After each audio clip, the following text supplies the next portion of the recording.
Halo, selamat siang Sobat Satu BSD. Apa kabar hari ini? Semoga Sobat Satu BSD selalu dalam keadaan sehat, senang, dan tentunya tetap semangat ya. Aku Mayang yang hari ini bakal menemani Sobat Satu BSD untuk berbincang-bincang. Dan hari ini tuh spesial banget ya, karena kita memperingati Hari Sumpah Pemuda. Dan harapan aku bagi pemuda-pemudi Indonesia, semoga selalu bangga dengan negara Indonesia tercinta ini. Dan yang terpenting juga kita sebagai pemuda-pemudi Indonesia selalu menjaga nama baik Indonesia, mengharumkan dan tentunya juga membanggakan Indonesia.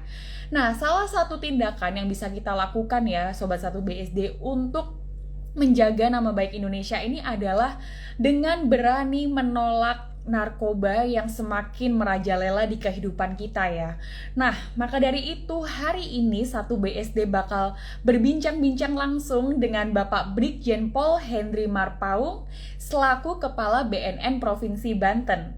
Ini merupakan sebuah kehormatan dan juga kesempatan yang luar biasa. Kita semua bisa ngobrol langsung nih sama Pak Henry. Jadi kita bisa lebih tahu narkoba apa bahayanya, kenapa kita harus berani menolak, harus berani lapor. Nah, ini adalah kesempatan berharga. So, silahkan langsung kita ngobrol-ngobrol di sini. Kita Sobat Satu BSD bisa drop question di live chat ini. Karena Satu BSD bakal membagikan 3 merchandise untuk 3 penanya terbaik. Oke? Nah, pasti udah pada nggak sabar juga ya. Karena kan kita sering denger ya Sobat Satu BSD, jangan pakai narkoba, apa. Nah, tapi sebenarnya kenapa sih? Lalu apa sih? Nah, kita kupas tuntas di siang hari ini langsung dengan Pak Henry ya. Ayo diajakin Sobat Satu BSD yang lain, karena kita dari jam 2 sampai jam 3 ini kita ngobrol-ngobrol. Nah, kayak sepertinya Pak Henry juga sudah siap untuk bergabung ya.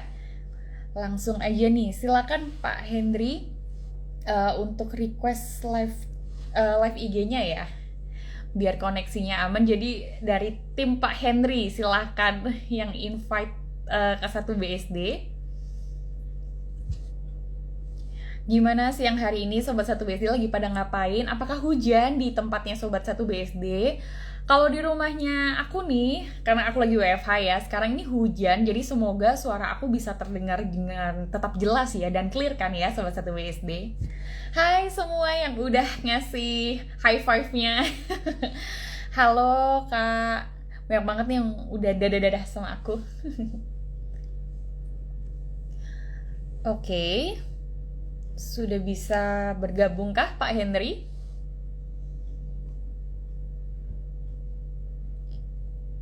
Nah, jadi walaupun Pak Henry ini kelihatannya benar-benar mukanya tegas ya, tapi setelah aku ketemu Pak Henry ini orangnya asik banget, kayak 17 tahun seumuran gitu.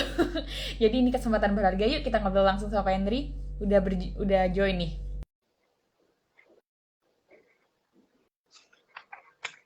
Oke, semoga hari ini berjalan lancar ya, Sob.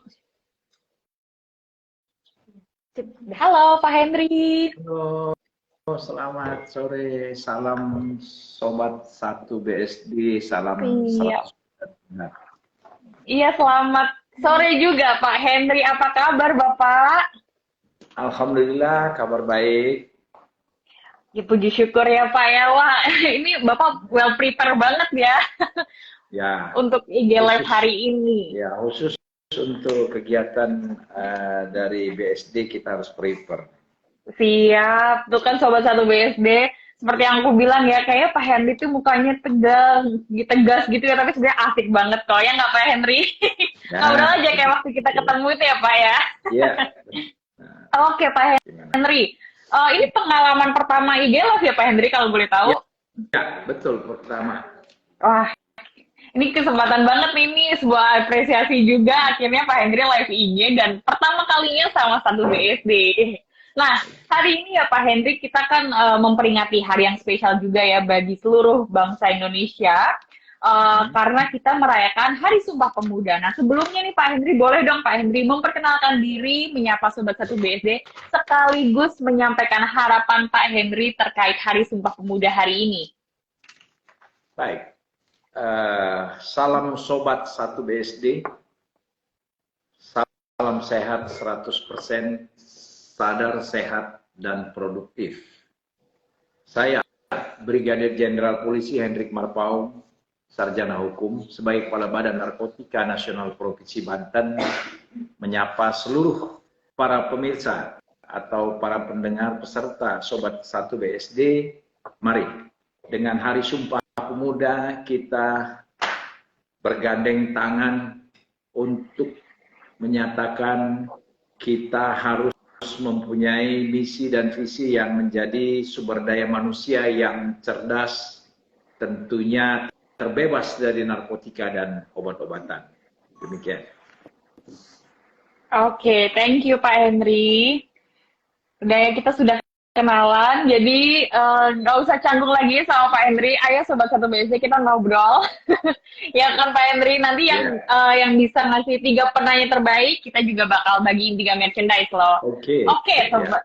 Nah, hari ini ya Pak Henry, kita kan bakal membahas tentang narkoba ya Pak. Jadi kan emang narkoba tuh udah nggak asing lagi nih bagi kita semua ya. Nah, sebenarnya apa sih Pak narkoba itu? Lalu jenis-jenis narkoba itu seperti apa sih? Kenapa kita harus menghindari? Kenapa kita harus menolak? Nah, bisa Pak tolong diceritain ke kita semua. Baik, terima kasih para pendengar. Narkoba itulah singkatan dari narkotika dan psikotropika, serta zat-zat adiktif, di mana narkotika dan psikotropika itu terdiri daripada zat dari tumbuhan maupun dari sintetis maupun non-sintetis, semi-sintetis, yang tentunya dari zat narkoba atau psikotropika dan narkotika itu dapat mengintervensi seluruh saraf hidup manusia, di mana zat-zat yang terkandung dalam narkotika dan obat-obatan itu akan berdampak kepada kehidupan manusia. Ada 4 dampak buruknya, dampak negatifnya. Yang pertama adalah dampak fisik. Dampak kedua adalah dampak secara psikis. Yang ketiga adalah dampak secara ekonomi dan sosial. Dan yang keempat adalah dampak hukum. Nah, dampak fisik ini yang terjadi pada para pengguna narkotika dan obat-obatan, maka akan terjadi proses penuaan secara dini, secara fisik. Itu akibat intervensi zat yang terkandung dalam narkotika dan obat-obatan itu. Kemudian yang kedua, dampak psikis. Dampak psikis ini akan mengakibatkan dampak buruknya adalah terjadinya perubahan perilaku dari seorang adiktif atau pengguna narkotika itu sendiri. Di mana seseorang itu contohnya berperilaku yang tadinya dia terbuka, dia bisa bersosialisasi, dia suka berteman, suka sharing sama teman. Karena sudah mengkonsumsi dan terintervensi dengan zat-zat yang dikandung dalam narkoba tersebut, maka seorang yang adiktif itu menjadi tertutup. Pada dasarnya mereka mengcover dirinya agar mereka tidak diketahui apa yang mereka lakukan. Sehingga mereka tertutup, tidak lagi membuka diri kepada rekan-rekan maupun komunitas lainnya, sehingga ya lebih cenderung mereka membentuk komunitas sendiri. Itu secara psikisnya. Dan kemudian secara ekonomi sosial. Secara ekonomi sosial, narkotika dan obat-obatan ini menjadi masalah. Bukan hanya Indonesia, dunia juga bermasalah dengan narkoba ini. Karena narkotika dan obat-obatan ini bisa mengganggu secara ekonomi dan secara sosial dalam kehidupan manusia. Kenapa? Karena narkoba ini nilainya cukup tinggi. Jadi sehingga peredaran ataupun sindikat yang melakukan peredaran narkotika dan obat-obatan ini tentunya peredaran uang itu cukup besar di lingkungan sindikat ini. Nah, oleh karena itu ekonomi secara individual, ekonomi secara umum juga akan terganggu. Demikian juga dengan sosial. Orang yang sudah adiktif, orang yang sudah terpapar, orang yang sudah menjadi kecanduan atau ketergantungan itu akan tidak lagi bersosialisasi sebagaimana kita biasanya orang yang wajar bersosialisasi. Nah, kemudian dampak akhir, yaitu dampak yang terakhir, yang keempat adalah dampak hukum. Di mana dampak hukum ini setiap orang dilarang memiliki menguasai, membeli, menjual, menanam, memproduksi narkoba. Berdasarkan Undang-Undang 35 2009, maka orang itu akan terancam hukuman minimal 4 tahun, maksimal 20 tahun, bahkan seumur hidup dan hukuman mati. Ini dampak buruknya terhadap narkotika dan obat-obatan, penyalahgunaan narkotika dan obat-obatan. Demikian. Oke. Wow, thank you Pak. Ini udah banyak banget yang nanya juga ya. Nah, kalau tadi kan Pak Hendro udah menjelaskan dulu nih garis besarnya ya dampaknya kalau kita kalau menggunakan narkoba tuh apa. Lalu bentuk-bentuknya sendiri narkoba tuh kayak gimana sih Pak? Bentuk narkoba itu ada bentuk yang bentuknya secara padat, ada bentuk cairan. Itu dua jenis bentuk, padat dan cairan. Nah, kalau padat itu dia berupa fisik seperti contoh itu adalah ais kristal. Ais kristal ini dalam bahasa bahasa pasarnya itu adalah sabu-sabu. Ya, ais kristal. Itu bentuk padat, dia berbentuk kristal. Tetapi ada juga bentuknya cairan. Ais kristal juga ada bentuk cairan. Nah, terhadap narkotika juga ada seperti tembakau gorila yang pernah sekali booming ya dilakukan oleh disalahgunakan oleh salah satu artis kita toh, tembakau gorila. Tembakau gorila juga itu secara fisik ya, secara fisik dia padat, ada bentuknya zatnya. Jadi tidak cair. Jadi narkotika dan obat-obatan itu ya itu dua jenis. Ada yang padat, ada yang cair. Demikian. Oke, tadi saya sempat lihat ya Pak. Mungkin kita sekalian meluruskan ya Pak. Apa sih tadi ada pertanyaan ya? Apa perbedaan narkoba sama narkotika Pak? Narkoba itu singkatan dari narkotika dan psikotropika, gitu ya. Kalau narkotika itu adalah salah satu contohnya adalah yang berupa dari tanaman seperti ganja.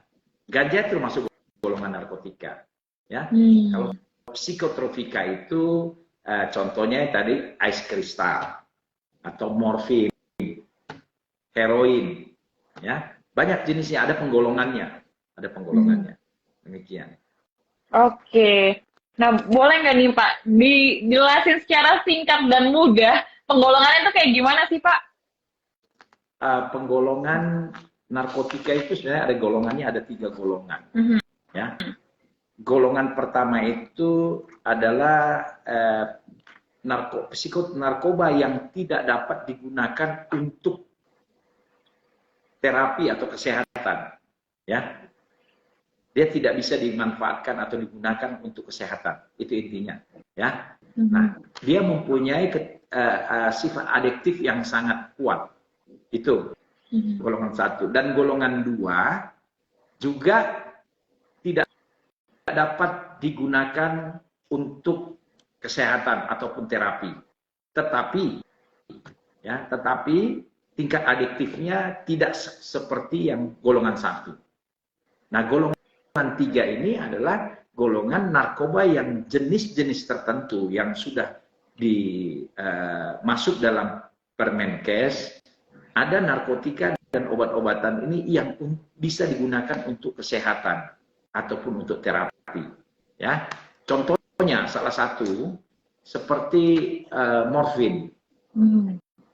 Ketika seseorang akan diambil tindakan kedokteran, dokter mau mengambil tindakan, misalnya seperti mengoperasi, ya, melakukan pembedahan, itu terlebih dahulu dimasukkan morfin, sehingga morfin itu mengintervensi saraf sensitif manusia itu, sehingga ketika dilakukan tindakan tidak terasa apa-apa. Itu salah satu contohnya, ya. Demikian. Oke, jadi itu ya perbedaannya narkoba dan narkotika, lalu beberapa golongan yang sudah disampaikan oleh Pak Henry. Wah, udah mulai banyak nih ya Pak yang nanya. Boleh ya Pak saya menyampaikan pertanyaan dari Sobat 1 BSD. Pertanyaan dari Kak Merin Nasution. Yang pertama, apa saja bahaya narkoba khususnya bagi anak dan pemuda Pak? Oh ya, oke. Terima kasih. Kita apresiasi buat penanya ya. Apa sih dampaknya terhadap anak-anak muda, ya, terhadap anak-anak? Yang pasti, narkoba ini adalah satu zat yang terkandung dalam zat narkoba ini mengintervensi seluruh fungsi saraf manusia. Itu sudah pasti. Jadi tidak memilih itu muda, tua, laki, perempuan, itu semua sama. Dia akan mengintervensi seluruh fungsi saraf manusia. Sehingga fungsi saraf itu tidak bisa berfungsi secara normal. Ya, tidak bisa berfungsi secara normal sebagaimana fungsinya. Sehingga itu yang saya sampaikan tadi akan berdampak kepada penuaan secara dini. Jadi orang yang sudah adiktif, yang suka menggunakan narkotika dan obat-obatan, secara fisik dia akan terjadi penuaan secara dini. Usianya misalnya 20 tahun, tapi wajahnya sudah seperti 40 tahun. Itu karena intervensi zat yang terkandung narkotika tadi, sehingga fungsi saraf yang tadinya fungsinya untuk memulihkan saraf-saraf organ tubuh kita tidak lagi berfungsi dengan baik, sehingga terjadi penuaan itu. Dan secara psikis saya sampaikan tadi bahwa seseorang yang terkontaminasi dengan narkotika dan obat-obatan secara rutin ataupun adiktif, jadi ketergantungan, maka seseorang itu akan terjadi perubahan perilaku. Suka berbohong, sensitivitas suka tersinggung, ya, sensi orangnya suka tersinggung. Kemudian suka curigation, sama orang selalu paranoid, dia selalu curiga, ya, terhadap orang lain. Nah, itu salah satunya dampaknya. Nah, tentunya dengan narkotika dan obat-obatan ini apabila dikonsumsi para kaum milenial kita dan dikonsumsi para anak-anak, maka ini akan berdampak sangat buruk. Kenapa? Karena kaum milenial dan kaum anak-anak ini adalah bonus demografi kita. Bonus demografi ini adalah harapan bangsa, harapan negara untuk melanjutkan cita-cita kita sebagai Undang-Undang Dasar 45, mengisi kemerdekaan ini. Kalau bukan generasi muda, nanti siapa yang akan menggantikan para generasi muda tua? Maka akan terjadi nanti lost generation apabila generasi muda kita sudah terkontaminasi dengan narkotika dan obat-obatan. Maka nanti generasi muda kita akan menjadi generasi yang tidak produktif, generasi yang tidak punya masa depan. Demikian. Oke, thank you Pak. Nah, masih banyak Pak pertanyaannya. Kita lanjut ya Pak. Oke. Masih dengan orang yang sama ya, dari Kak Merina Sution. Apakah orang yang kecanduan narkoba bisa sembuh total, Pak? Oke, ya. Berdasarkan hasil penelitian asesmen kita yang purna, ya, purna rehab, yang sudah selesai direhabilitasi. Seseorang yang adiktif, yang ketergantungan tentang narkotika dan obat-obatan itu bisa pulih. Bisa pulih, tapi tidak sembuh. Bisa pulih, tapi tidak sembuh. Karena kalau sembuh, dia tidak kembali lagi. Kenapa tidak kembali lagi? Harus ada yang menjamin bahwa dirinya tidak kembali lagi. Tapi untuk tidak kembali itu sepertinya agak sulit kita memberikan kepastian tolak ukur orang tidak kembali lagi. Oleh karena itu, di dalam rehabilitasi ataupun pemulihan para korban penyalahgunaan narkotika dan obat-obat itu hanya bisa pulih saja dia pulih. Karena apa? Karena para demand atau para pecandu ini sewaktu-waktu dia bisa kembali, Oleh karena itu, setelah pasca rehabilitasi, seseorang itu tidak boleh, seseorang yang sudah pasca rehabilitasi atau sudah selesai melaksanakan rehabilitasi itu kembali lagi atau bertemu kembali dengan para komunitasnya yang lama. Kalau dia kembali, dia bertemu lagi, pasti dia akan mengulangi lagi. Gitu, ya. Jadi pulih, ya, pulih. Jadi tidak sembuh, dia pulih. Karena sewaktu-waktu dia akan kembali dan kita tidak bisa menjamin dia tidak kembali. Demikian. Oke, Wow, jadi hanya bisa pulih tapi belum sembuh total ya Pak ya. Ya, belum sembuh. Makanya udah deh nggak usah masuk deh karena kalau anggapannya kalau udah masuk susah keluar ya Pak ya. Betul sekali. Oke, Betul sekali. ada pertanyaan dari Kak Maulana. Terus kalau pengguna itu langkah pertamanya langsung dipidana atau direhab Pak? Silahkan.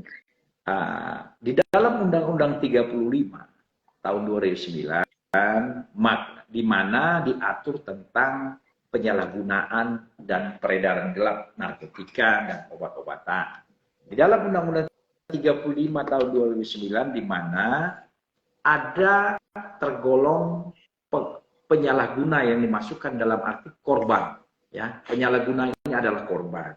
Ada juga pasal-pasal yang menjerat seseorang ini masuk di dalam jaringan penyalahgunaan dan peredaran gelap narkotika dan obat-obatan. Pasal 114, 112 ayat 2 dan kategori korban ataupun katakanlah penyalahguna, hanya penyalahguna, tidak termasuk dalam jaringan, itu dalam Undang-Undang 35 masuk pada pasal 127. Pasal 127 Undang-Undang 35 2009 menyatakan setiap korban wajib direhabilitasi. Jadi korban itu dijamin oleh undang-undang tidak akan diproses secara hukum. Ya wajib direhabilitasi. Kenapa? Karena korban harus diselamatkan, harus dipulihkan. Tidak dilakukan proses secara hukum. Nah, tapi ketika seseorang itu masuk dalam jaringan, ya, dalam jaringan peredaran dan penyalahgunaan narkotika dan obat-obatan ini, maka dia dikenakan dengan pasal 114, 112 ayat 2, di mana seseorang itu dilarang memiliki, menguasai, membeli, membawa, menjual, menanam, memproduksi. Dia akan masuk ke sana. Ancamannya yang saya sampaikan tadi, minimal 4 tahun, maksimal 20 tahun, bahkan seumur hidup, bahkan hukuman mati. Nah, itu yang perlu kita ketahui bersama. Nah, oleh karena itu, kepada seluruh pendengar, khususnya Sobat 1 BSD, apabila mengetahui di lingkungan keluarga, di lingkungan tempat tinggal, di lingkungan tempat di mana kita bekerja, ada seseorang yang menjadi korban penyalahgunaan narkotika dan obat-obatan, segeralah laporkan kepada petugas BNN ataupun petugas Polri. Maka yang bersangkutan yang kita akan menjadi korban akan kita lakukan pemulihan dengan cara merehabilitasi yang bersangkutan. Oke. Oke, kita next ke pertanyaan yang lain biar semua pertanyaan bisa kejawab ya Pak Henry ya. Enak banget loh ini Pak Henry jelasinnya, langsung paham ya pasti sama 1 BSD. Nah, pertanyaannya, saya beberapa kali lihat di sosmed ada ABG tanggung yang ngelem ibon, terus mabuk-mabukan gitu. Itu termasuk ke bagian narkotika bukan sih Pak? Baik, terima kasih. Untuk kasus yang sering kita lihat, ya itu sering kita pandang ya, pandangan mata kita juga sering melihat mereka rata-rata itu anak-anak di bawah usia ya, yang usia belasan tahun, rata-rata anak yang kehilangan orang tua, broken home, berada di lingkungan-lingkungan kumuh. Mereka menggunakan lem. Lem ini adalah zat yang menguap dari lem itu, dikatakan itu inhalan. Inhalan ini tidak termasuk narkotika dan tidak termasuk psikotropika. Namun inhalan ini termasuk zat adiktif. Zat adiksi yang membuat orang itu bisa ketagihan. Ya. Nah, inhalan ini efeknya atau dampaknya itu mengintervensi saraf otak. Sama juga fungsinya dengan narkotika dan obat-obatan, mengintervensi saraf otak, indera kita terutama. Sehingga orang yang mengkonsumsi atau mengkonsumsi inhalan ini atau lem ibon ini, itu dia akan terjadi perubahan secara fisik. Seseorang itu akan menjadi sering lemah dalam ingatan. lemah, ya. Kemudian juga bisa membuat seseorang itu berhalusinasi, ya, lupa ingatan, dan ini bisa membuat seseorang itu stroke, bisa juga gagal jantung, ya, banyak sekali dampaknya, sehingga cenderung inhalan ini, orang yang mengkonsumsi inhalan ini atau lem ini rata-rata secara fisiknya kurus dan ya seperti orang yang tidak punya gairah hidup begitu, ya. Itu tapi yang pasti dia bukan termasuk narkotika atau psikotropika. Ya. Oke, tapi tetap nggak boleh ya Pak ya? Tidak Karena boleh termasuk... juga, ya, itu diatur dari di Permenkes diatur, ya, diatur di Permenkes. Oke. Sip. Ada pertanyaan lagi dari Kak Feeder. Izin mau nanya nih, kenapa kalau orang pakai narkoba kebanyakan nggak mau rehat? Alasannya takut kalau alasan takut kalau lapor. Apa mungkin sosialisasi pemakaian narkoba itu kurang, Pak? Silahkan, Pak Henry. Oke, terima kasih. Ya, apresiasi ini pertanyaan yang sangat baik, ya. Ini saya rasa banyak juga para sobat 1BSD mungkin mau bertanya, tapi ini salah satu kebetulan sudah bertanya, akan saya jelaskan. Nah, orang yang sudah terkontaminasi dengan narkotika dan obat-obatan, tentunya saya sampaikan yang awal tadi, di mana zat itu mengintervensi seluruh fungsi saraf kita. Jadi logika berpikir pun jadi buruk, ya. Empati, simpati, sensitivitas itu semua jadi buruk. Jadi tidak normal lagi. Sehingga seseorang itu apabila sudah dia terkontaminasi, dia katakanlah dia menjadi korban, ada rasa ketakutan, ya. Rasa ketakutan ini muncul dari psikisnya, kejiwaannya, bahwa dia, setiap orang yang melakukan kesalahan ini dia memahami, dia menyadari bahwa dia melakukan kesalahan, sehingga dia harus mengcover dirinya dari setiap orang. Maka muncul ketakutan. Itu yang muncul sering kalau orang yang sudah lagi mengkonsumsi narkotika dan obat-obatan ini, dan intervensi zat yang ada ini sedang tinggi-tingginya, ya, maka seseorang itu kadang-kadang paranoid. Jadi takut melihat orang lain. Kadang-kadang dilihat orang lewat, dikira mau nangkap dia, padahal bukan mau nangkap dia, hanya orang lewat saja. Ya, ini ada pada satu pengalaman ketika saya berdinas di Sumatera Utara. Jadi ada seseorang lari-lari ke polsek saya, waktu itu saya masih muda, masih pakat usia muda lah, pakat AKP atau kapten lah gitu ya. Jadi ada seseorang itu datang ke polsek saya langsung dengan rasa terburu-buru dan terengah-engah melaporkan kepada saya, Pak, tolong saya, Pak, tolong saya, Pak. Kenapa? Saya bilang, kenapa kamu? Tenang dulu, tenang, saya kasih minum. Dia nggak bisa tenang, dia tetap seperti orang panik. Kenapa? Saya bilang, Pak, ada 9 mobil atau 10 mobil membuntuti saya, Pak, mau tangkap saya. Dia katakan gitu. Lagi, saya perintahkan anggota saya, coba cek, saya bilang, siapa itu? Bawa anak ini, saya bilang, begitu dibawa keluar, dia menunjukkan, sembarang menunjuk mobil yang lewat. Semua mobil yang lewat dia tunjuk. Nah, di sana saya berkoordinasi dengan pihak medis, ya, dokter-dokter, dia katakan itu seseorang sedang terintervensi dengan zat narkoba itu sarafnya, sehingga dia paranoid. Ada rasa ketakutan, ada rasa ketakutan pada dirinya untuk ditangkap orang, untuk dijebak orang atau apa gitu, dia punya rasa ketakutan. Itu namanya paranoid. Oke, ya. Kayaknya listrik mati. Oh, listrik mati Pak di sana? Sebentar saya. Iya.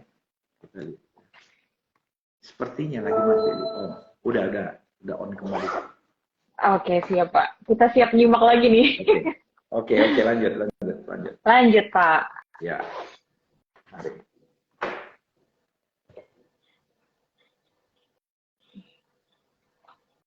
Ya, silakan. Pertanyaan lagi berikutnya. Oke, masih banyak pertanyaan lagi nih Pak. Silakan. Sebelumnya nih, saya mau tanya deh Pak. Saya tuh penasaran, kenapa sih Pak kok orang tuh bisa dapat itu dari mana sih Pak prosesnya? Mereka alurnya kenapa sih Ani bisa sampai dapat, bisa sampai menggunakan itu biasanya Bapak menemukan peristiwa itu alurnya mereka kayak gimana Pak dapetin itu? Padahal kan itu ilegal ya Pak ya? Ya, betul. Itu yang dikatakan peredaran gelap ya. Penyalahgunaan dan peredaran gelap narkotika dan obat-obatan, di mana beredarnya narkoba ini itu ada sindikatnya. Mereka memiliki sindikat. Sindikat-sindikat ini tentunya dia memasarkan barang-barang ilegal ini kepada demand ya, para pengguna. Sehingga mereka juga membentuk komunitas-komunitas. Nah, komunitas yang mereka bentuk ini adalah silent operational.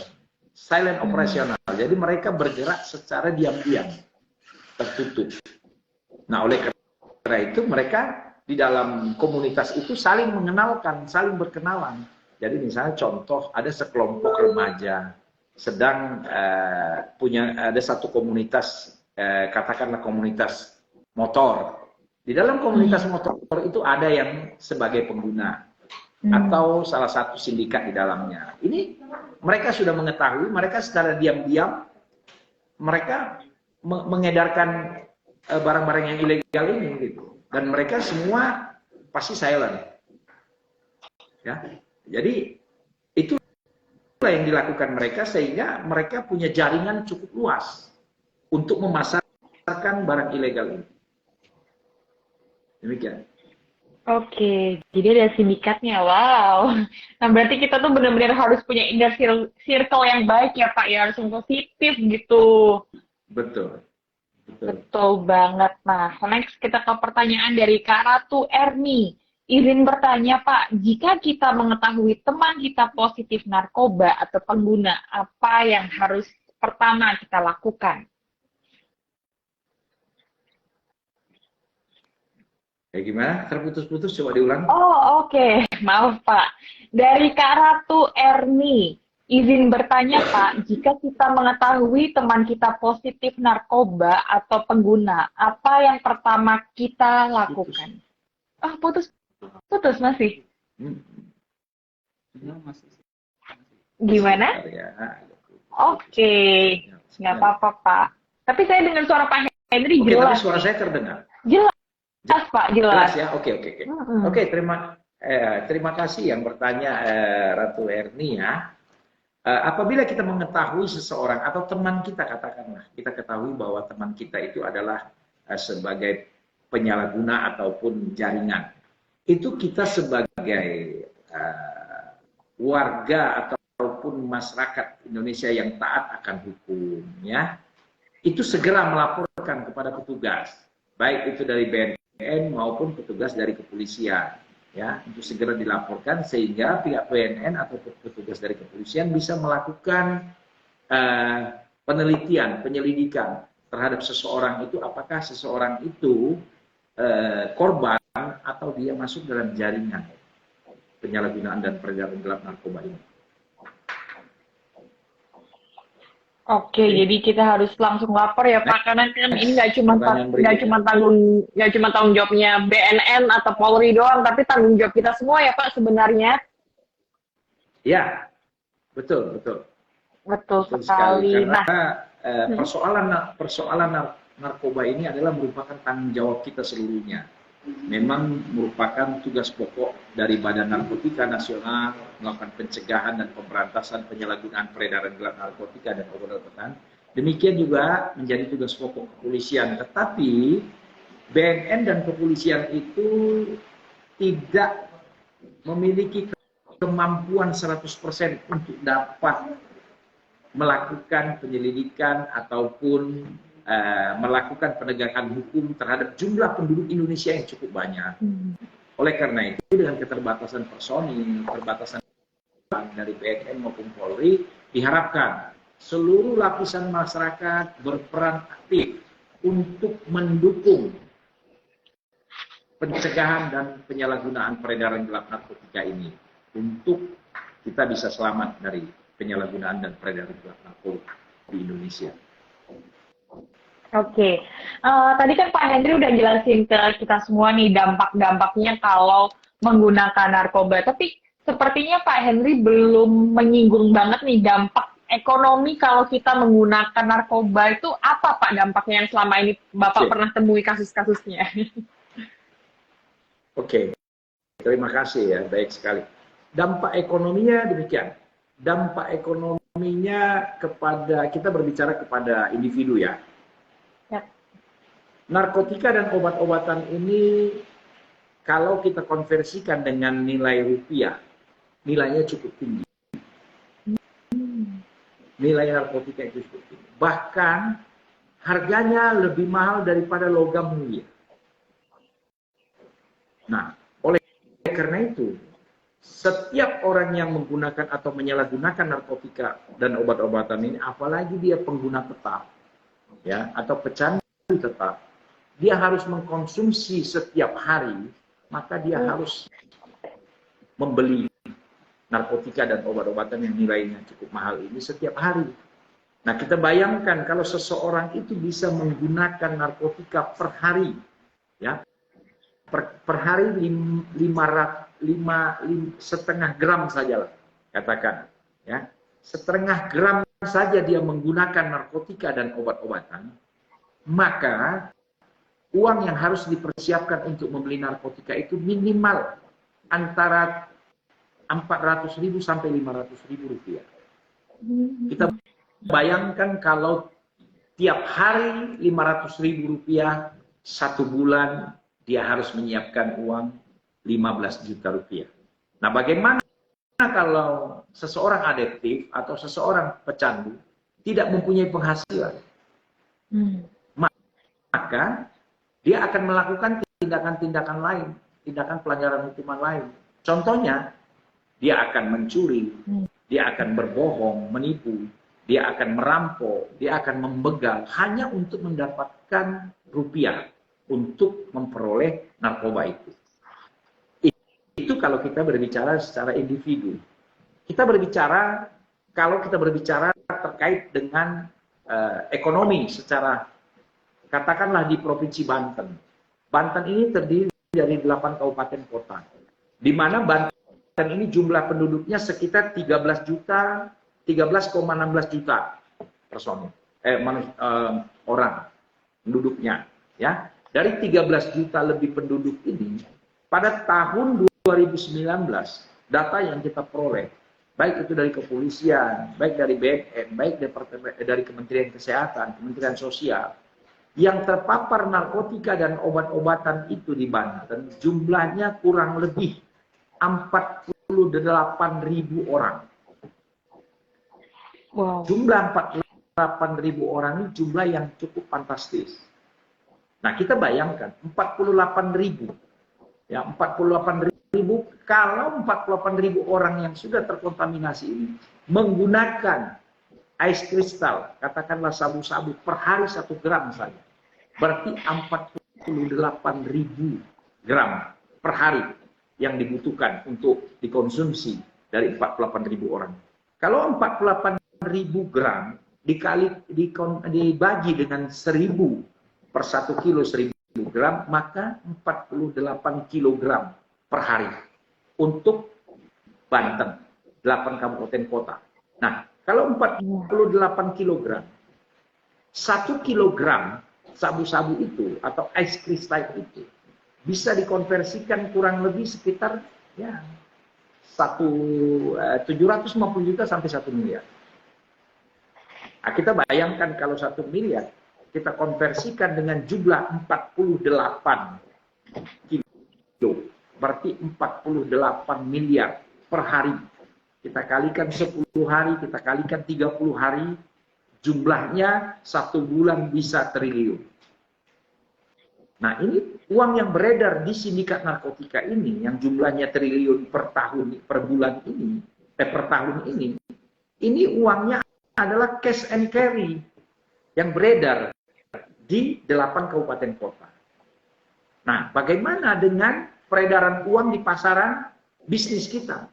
Tentunya akan mempengaruhi ekonomi secara umum di Provinsi Bali. Oleh karena itu, sindikat narkotika ataupun peredaran uang di narkotika ini cukup besar dan ini mempengaruhi ekonomi secara umum. Oleh karena itu, narkotika dan obat-obatan ini sangat membahayakan, ya, sangat membahayakan kehidupan manusia, ya, sangat membahayakan kehidupan manusia baik secara fisik, psikis, dan ekonomi. Demikian. Wow, jadi nggak cuma psikis kesehatan tapi ekonomi ya Pak ya, banyak banget loh yang dirugiin. Nah, pasti kan Pak Hendri itu sudah banyak sekali menemukan kasus-kasus. Nah, kebanyakan Pak, mereka-mereka yang makan ini alasannya kenapa sih Pak? Dek, terputus-putus. Suaranya Oh, nggak jelas. Coba diulangin kembali, suaranya nggak oke. jelas. Terputus-putus. Kayaknya Baik sinyal lagi Pak. nggak baik. Nggak apa-apa Pak. Kan Pak Hendri ini sering menemukan, sudah Terputus-putus. sering menemukan, Ya. oke, kasus-kasus ya Pak ya. Nah, kebanyakan Bapak sering menemukan kasus tuh alasan mereka menggunakan narkoba tuh kenapa, Pak? Gimana? Terputus, Bu. Nggak jelas. Nggak dengar. Oh, Terputus-putus. Bahasanya nggak jelas. terputus ya. Saya sih jelas banget dengar suara Pak Hendri, tapi Sebentar memang ya. gambarnya kurang bagus ya. Oke, mungkin kita tunggu sebentar kali ya. Kita tunggu sebentar ya, Sobat 1 BSD.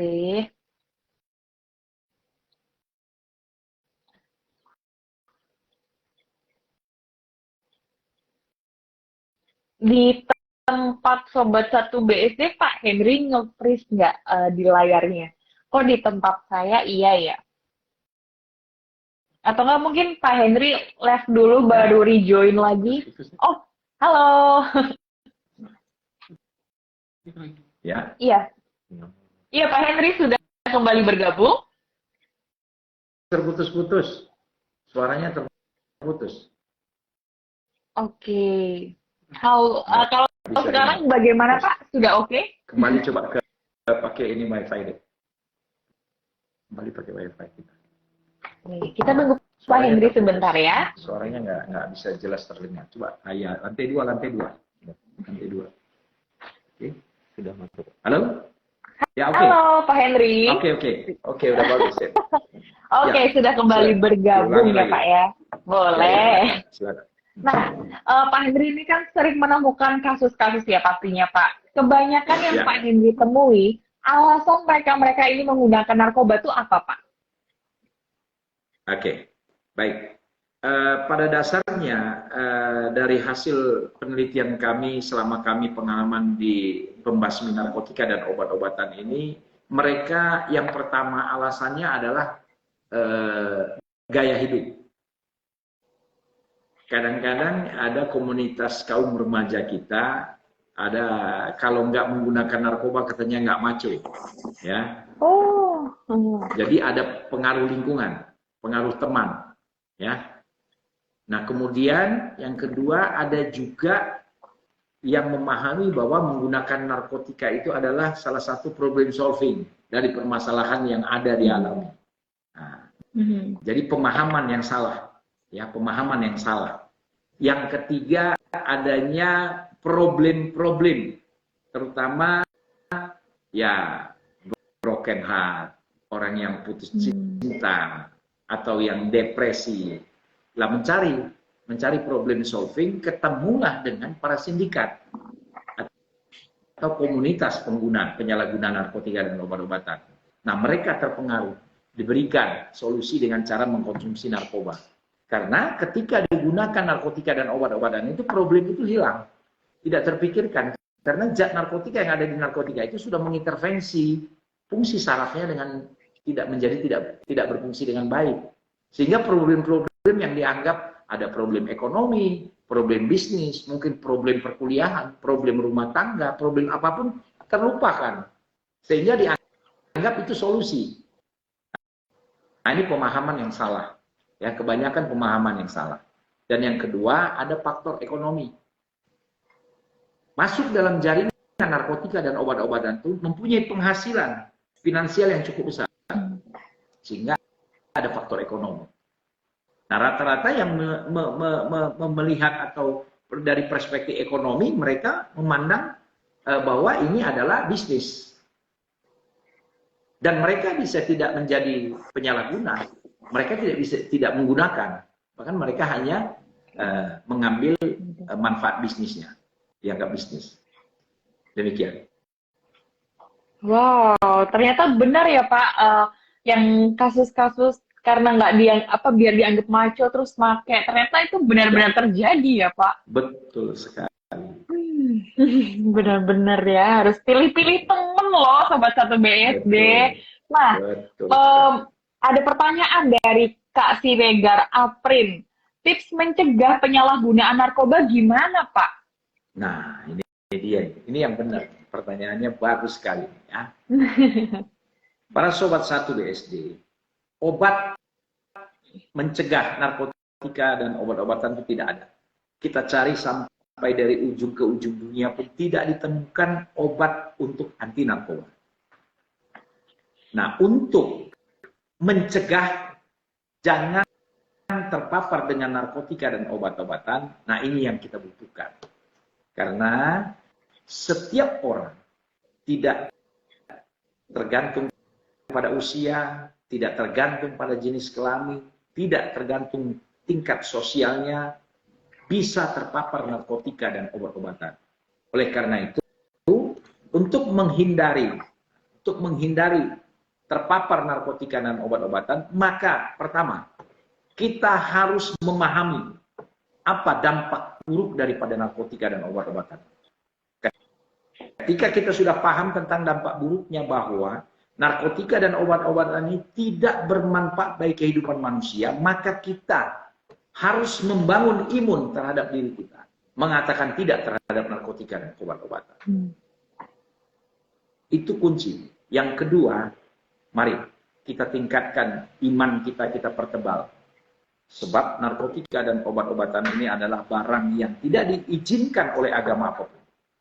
Narkotika dan obat-obatan ini haram bagi kehidupan manusia karena tidak ada manfaatnya. Itu yang paling penting. Saya berharap kepada Sobat Satu BSD, mari kita semua berkomitmen. Mari kita membangun komitmen untuk hidup sehat dan terhormat tanpa narkoba. Kita harus berperang terhadap narkoba. Kita tabuh genderang perang dan kita kibarkan bendera perang. War on drug. Perang terhadap narkotika dan obat-obatan. Sebab narkotika dan obat-obatan dapat menghancurkan bangsa dan negara ini. Oleh karena itu, jangan pernah kita toleransi terhadap narkotika dan obat-obatan. Segeralah apabila ada keluarga, ada saudara, ada tetangga, ada teman yang sudah terpapar, laporkan kepada BNN, laporkan kepada Polri, akan kita lakukan rehabilitasi, pemulihan terhadap korban-korban penyalahgunaan narkotika dan obat-obatan. Apabila kita mengetahui adanya sindikat narkotika dan obat-obatan, segera laporkan juga kepada BNN atau kepolisian untuk kita lakukan penegakan hukum terhadap orang-orang yang sudah menyalahgunakan dan melawan hukum. Demikian. Siap. Luar biasa Pak Henry. Nah, tadi kan Pak Henry membahas segera laporkan. Nah, gimana sih Pak? Mungkin kita ada nih Pak Sobat Satu BSD yang sudah menemukan beberapa kasus, tapi bingung prosedurnya gimana, ngelapornya gimana tuh Pak Henry? Terima kasih. Kita Sobat BSD ada fasilitas BNN dan fasilitas Polri terkait dengan pelaporan. Pelaporan tidak harus datang ke kantor polisi atau ke BNN. Kita bisa menggunakan kontak center. Kita punya kontak center, nanti kita akan share kepada seluruh Sobat BSD apabila menemukan orang atau seseorang sebagai korban penyalahgunaan narkotika dan obatan sedang jaringan, maka segeralah dilaporkan melalui call center. Nanti kita akan merespon laporan tersebut, kita akan lakukan penyelidikan apakah laporan tersebut benar adanya. Itu baik dari kepolisian maupun dari BNN.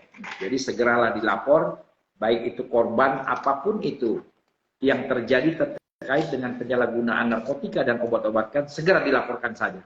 Melalui, saya akan sebutkan call center kita, nomor call center BNN Banten. Ya. Nomor call center kita adalah 08 21 7007 5353. Jadi kami ulangi 0821 0821 7007 7007 5353. Ya. Siap, catat. Ya. Saya udah catat. Ya, oke. Jadi tolong nanti kalau ada apa-apa silahkan di call center kita, nanti kita akan segera merespon laporan. Nah, tapi terkait laporan Pak, misalnya aja nih ya, misalnya saya ini curiga deh kayak tetangga saya make nih misalnya, tapi ternyata saya cuma curiga doang, ternyata dia nggak kenapa-napa gitu, gimana Pak? Nanti kesan menuduh lagi. Ya, enggak, itu bukan menuduh, ya. Curiga boleh, tapi tidak boleh menuduh. Ya, iya. Kecurigaan itu adalah salah satu bentuk kewaspadaan. Ya, kita harus waspada. Setiap orang harus waspada. Karena narkotika dan obat-obatan ini merupakan ancaman bagi kita. Oleh karena itu, kita harus waspada.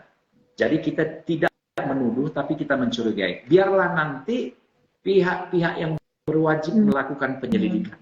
Karena kewenangan penyelidikan dan penyidikan itu ada pada BNN dan kepada kepolisian sebagai penyidik.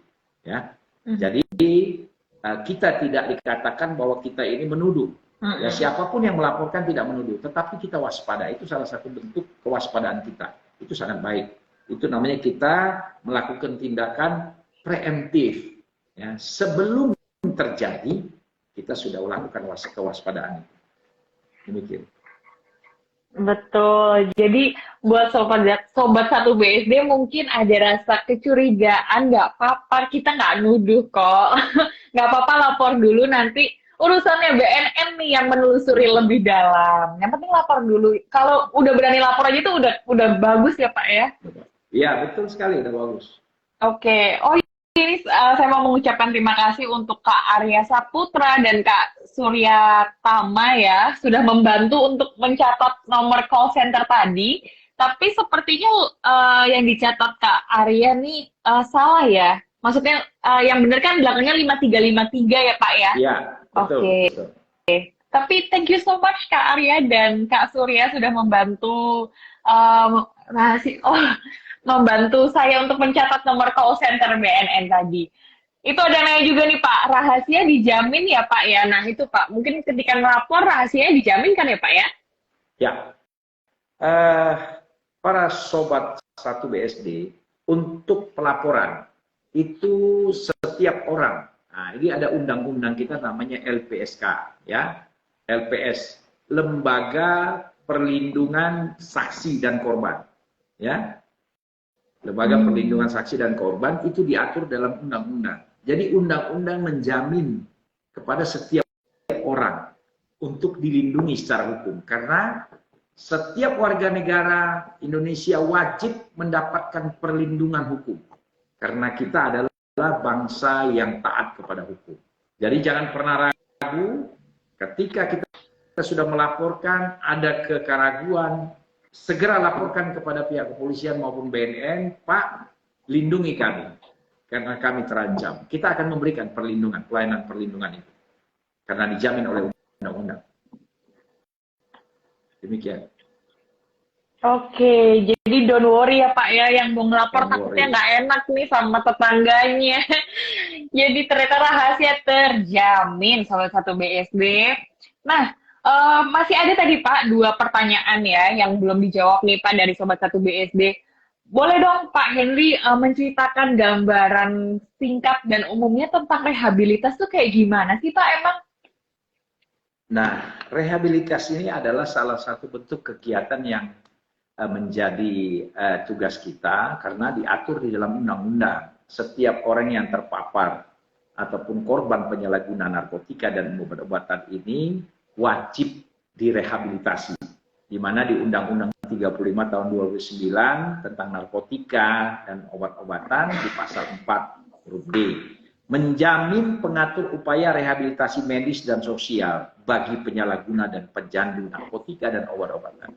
Ini juga rehabilitasi ini dijamin oleh undang-undang. Jadi setiap penyalahguna dan yang dinyatakan korban itu tidak akan diproses secara hukum, melainkan kita selamatkan dengan cara merehabilitasi. Nah, tentunya ada prosedurnya, tentunya ada klasifikasi yang dinyatakan siapa sih sebagai korban, apakah korban itu sama dengan jaringan atau sindikat, itu berbeda. Kita harus ketahui, Bapak, para pendengar Sobat 1 BSD, korban adalah penyalahguna, orang yang melakukan penyalahgunaan narkotika dan obat-obatan. Tentunya korban ini melakukan penyalahgunaan mengkonsumsi narkoba hanya untuk dirinya sendiri. Itu salah satu faktornya. Salah satu unsur-unsurnya ya. Orang yang dikatakan sebagai korban itu adalah pengguna penyalahguna narkotika untuk menggunakan atau mengkonsumsi untuk dirinya sendiri, tidak untuk orang lain. Yang kedua, penyalahguna narkotika itu mengkonsumsi harus habis pada hari itu, tidak boleh tersisa ataupun tidak boleh di stock file. Ya. Yang ketiga, tidak digunakan bersama-sama dengan orang lain. Ya. Yang keempat, jumlah daripada barang buktinya tidak lebih daripada 1 gram. Ya. Itu yang dikatakan sebagai korban. Itu pun setelah kita lakukan penangkapan atau ditangkap oleh kepolisian ataupun dilaporkan, kita akan lakukan satu tahapan, yaitu adalah kita melakukan asesmen. Asesmen yang kita lakukan ini adalah timnya di dalam terdiri daripada kepolisian, BNN, dari pihak medis, juga dari kejaksaan. Nah, di sana ada unsur itu yang nantinya setelah di asesmen orang yang dianggap sebagai korban itu akan direkomendasikan oleh tim asesmen apakah yang bersangkutan harus direhab secara medis atau direhab, dia direhab rawat ya sosial. Nah, ini ada asesmennya. Oleh karena itu kita juga menentukan seseorang itu sebagai korban, ya ada mekanismenya, ada SOP-nya, standar operasional proseduralnya, ya. Nah, siapa yang dikatakan sindikat? Ya, sindikat ini adalah orang yang masuk dalam jaringan, baik itu pedagang, penjual, baik itu pembeli, baik itu orang yang memproduksi, baik itu orang yang menanam, baik itu orang yang memiliki atau menguasai untuk diperjualbelikan atau untuk kebutuhan orang lain, ya itu masuk dalam sindikat. Nah, kalau sindikat ini, sindikat narkotika dan obat-obatan ini, meskipun dia waktu kita tes urinnya tidak mengandung zat-zat narkotika dan obat-obatan atau tidak mengkonsumsi, tapi yang bersangkutan ditemukan ada padanya narkotika dan obat-obatan, maka yang bersangkutan masuk dalam salah satu jaringan narkotika dan obat-obatan. Dan itu tentunya tidak boleh direhabilitasi. Kita harus lakukan penegakan hukum. Oke. Wow, terima kasih Pak Henry. Jadi kita udah tahu gambarannya juga ya tentang rehabilitasi, maksudnya kayak gimana, siapa yang akan direhabilitasi, prosedurnya juga bagaimana. Baik Pak Henry, sudah 1 jam kurang, nggak sadar ya, kita udah 1 jam ngobrol. Dan saya mau mengucapkan terima kasih banyak Pak Henry atas waktunya, atas ilmu, pengetahuan, informasi yang sudah dibagikan ke Sobat 1 BSD. Semoga ini bermanfaat banget buat kita semua ya Pak Henry. Mungkin ada closing statement dari Pak Henry, 1 menit aja Pak. Oke, ada closing statement ya. Ya, Ya, 1 menit oke. ya Pak. Terima Siap. kasih kepada Sobat 1 BSD. Saya sebagai Kepala Badan Narkotika Nasional Provinsi Banten tentunya menghimbau kepada seluruh masyarakat Banten, 8 kabupaten